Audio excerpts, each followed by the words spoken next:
Ég heiti Valur Þórarinsson og ráðgjafi hjá Væs. Ég mun hér á eftir kynna hafnarkerfið og hvað þarf að gera til þess að taka það í notkun og hvernig virknin er. Ég á því að fara yfir stofngögnin.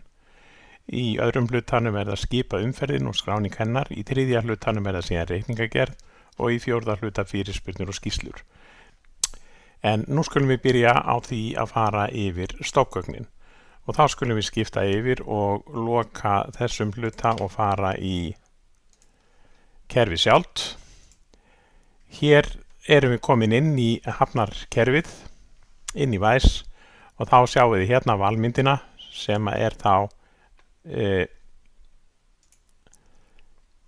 valmynd hafnarstjóra. Því að skoða hvaða hafnir eru í kerfinu og hvernig við ákvörðum þær. Hér sem sagt að ræða hafnarsamlag eða sveitarfélag sem með margar hafnir, og hér hver og ein þeirra skilgreind. Það sem sagt Bolabásar, Flyðrutangi, Íslandsbryggja, Suðurtangi og Þingeyjar. Nú innan hverrar hafnar síðan möguleiki á því að skrá svæðið, og hérna sjáum við að í Bolabás þar eru 4 bakkar sem að viðkomandi höfn getur notað, og þessi bakkar eru sem sagt skráðir á skipið, þannig að þið getið séð og fundið út hver nýtingin á hverjum bakka og hvar skip liggur venjulega við hvaða bakka skip liggur venjulega. Við skráum allar skipakomur í höfnina. Við flokkum þessar skipakomur í tvennt. Annars vegar að ræða smábáta eða trillur, þar sem að við skráum aðeins þegar þær koma í höfn, og síðan þegar þær láta úr höfn, þar að segja flytja sig í aðra höfn eða eru teknar á land. Við skráum ekki á smábátana róðra. Önnur skip, þar við að skrá allar komur í höfn og úr höfn þegar þau fara. Við höldum utan stöðu skipsins í höfninni á meðan það þar. Við sjáum hvaða skip í landi, hvaða skip eru farin og hvað við eigum eftir að reikningsfæra. Nú, ef við skoðum nánar hvernig þetta lítur út og förum inn í raunkerfið, þá komum við hér inn í valmynd hafnarstjóra. Við veljum hér höfn, hafnarkerfið, og við byrjum á því að velja þá höfn sem við ætlum að vinna með. Hér ætlum við að vinna með Íslandsbryggju, og við veljum hér breyta höfn og við staðfestum það og lokum þessu, og þá erum við komin hér með höfn með kenni ES. Við veljum hér að skrá skipakomu, og nú ætla ég að byrja á því að skrá hér skipakomu sem trillur sem alla landa í sumar, og þær komu 1. maí. Og við skráum þar allar á sama daginn. Viðlegukanturinn, það sem sagt 1, það bara bryggja, það bara 1 þarna, og erindið AN90. Við skráum þetta sem langtímalegu og erum komin hér, og þá komið inn hérna sem smábátur. Nú, en það gerist meira í maí. Við fengum inn togara, og hann kom inn 15. maí klukkan 14, og það númerið 2891. Þetta kaldbakur, og nú kemur hérna, sjáu þið númerið.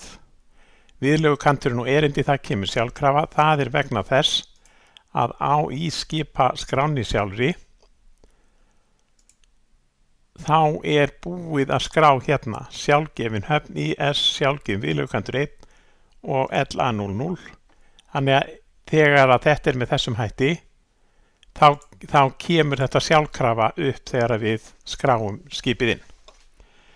Nú, hérna kemur síðan inn það sem við ætlum að rukka á þennan bát. Og þá staðfestum við þetta. Og þá erum við komið með hérna í landi, þannig að þetta skip er þá í landi. Og nú skulum við aðeins opna þetta hérna og sjá hvað gerist. Hér þurfum við að skrá, eða hérna skráum við hvað gerist hjá þessu, hvaða þjónustu skipið er að kaupa. Það keypti hérna 50 tonn af vatni og rafmagnið sem það tók voru 732 kWh. Þannig að þetta er það sem að kemur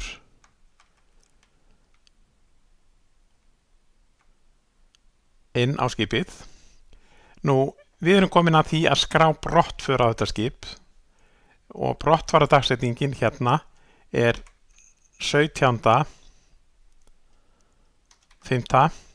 og það fer klukkan 15. Og við skráum brottför. Þá er þetta sem sagt komið hér undir farið og við sjáum að reikningurinn af þetta skip, eða það sem við erum að rukka, eru 89.000. Reikningar út úr hafnakerfinu eru annars vegar gerðir á stakar komur skipa og hins vegar tímabilsreikningar á þau skip eða báta sem eru í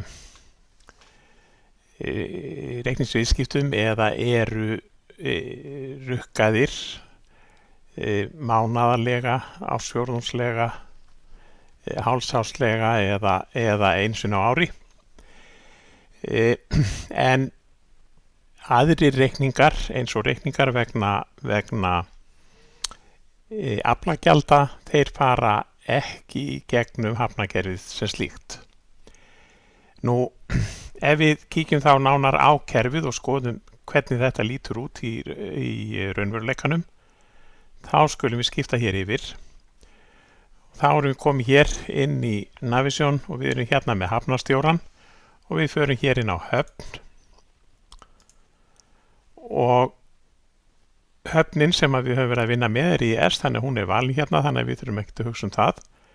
Og við skulum byrja á því að skoða hvaða bátar eða skip það eru sem við eigum eftir að rukka.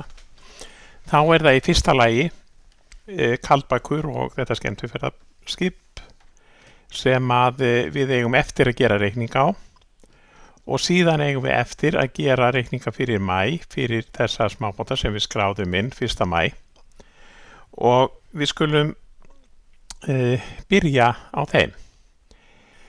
Nú, þá er komið að því að búa til reikningana fyrir maí og þá förum við hér í aðgerðir og förum í reikningagerð mánaðar og mánuðurinn sem við ætlum að þetta er í rauninni kannski ekki reikningagerð mánaðar, þetta er sem sagt reikningagerð, þetta ef við værum með ársfjórðung þá vorum við að búa til ársfjórðungsreikninga, ef við værum með ár þá vorum við að búa til reikninga fyrir árið. En hérna erum við með mánuðinn og þá skráum við hérna upp á staðsendinguna, það er maí, 1. maí og við erum með þetta svona til dagsetning og bókunardagsetningin er 31. maí. Við getum valið hérna hvort að reikningurinn er tilbúin til bókunar eða þarf að staðfesta og við skulum velja hérna þarf að staðfesta. Og svo segjum við bara í lagi og þá ætti að verða til hérna 4 reikningar og þeir komi hér inn og þá eru þá sjáum við hérna hvað er hérna sem sagt heildar upphæðin sem er á viðkomandi og til bókunar er þá orðið 0 hérna.